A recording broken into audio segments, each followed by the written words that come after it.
ఆఫీస్కి రావడం జరిగింది. పంచాయతీ అందరూ కూడా అంతా కూడా పార్టీ వాళ్ళు దాదాపుగా వాళ్ళను లోపలికి పిలిచే క్రమంలో లోపల గదిలో ఉంటూ బయట నుంచి అందరినీ పంపించడం జరుగుతూ ఉంటుంది.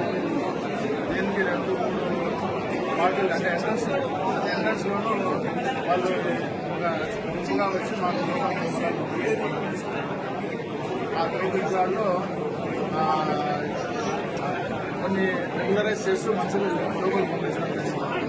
ఇక్కడ డ్రోన్ పెయింటింగ్ అనేసి అంటా ఉన్నారు. దాని మోస్ట్ ప్రెమిసెస్ ఇక్కడ కార్యకర్తలు తప్ప వేరే బయట నుంచి వచ్చే ఆస్కారం లేదు. అట్లాగే అద్దాలు పడినాయి, అద్దాల మీద పడినాయి అందులో రావడం. అది ఏమైందంటే ఈ అన్ని కూడా గ్లాసెస్ ఉన్నాయి. వీళ్ళందరూ కూడా ఈ పుషింగ్లో అది గ్లాస్ అట్లా క్రాక్ ఇచ్చింది. ఇంకా మిగతా విషయాలు అంతా కూడా సవ్యంగా జరిగిపోతూ ఉంది. 10 నిమిషాల్లో ఉండగా ఎక్స్చేంజ్ బయలుదేరుతాం.